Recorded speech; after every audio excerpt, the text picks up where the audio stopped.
Nah, ini nih bro, topik yang pedes tapi real banget.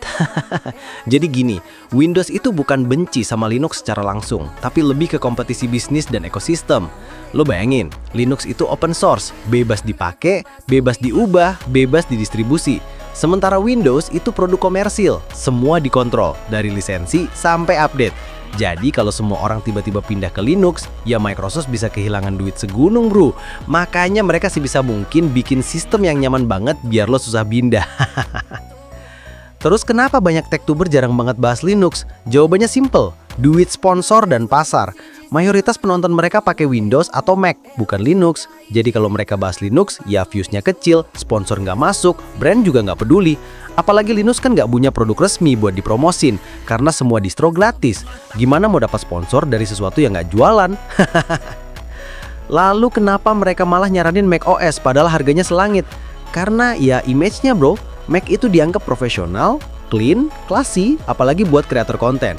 Dan Apple tuh pinter banget main branding. Mereka bisa jual kenyamanan dan ekosistem tertutup seolah itu kemewahan.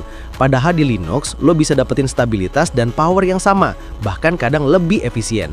Tapi karena Linux tuh kesannya nerdy, terminal heavy, dan gak semua orang ngerti, akhirnya kalah pamor di mata publik.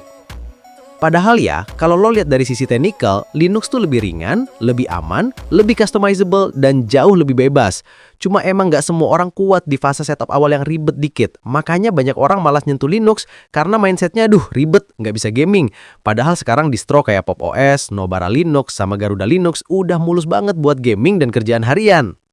Jadi intinya bukan karena Linux jelek, tapi karena dunia udah kebentuk kayak gini, yang bebas dan open source nggak punya duit buat promosi, yang mahar justru kelihatan keren. Tapi yang ngerti teknologi sejati itu tahu, Linux itu bukan buat semua orang, tapi orang yang ngerti bakal sadar kalau itu sistem yang paling jujur dan transparan. Makanya, kalau lo udah muak dipaksa update sama Windows dan malas bayar mahal cuma buat ekosistem, ya waktunya lo nyobain Linux bro. Soalnya di sana, lo bukan sekedar user, lo owner penuh dari sistem lo sendiri.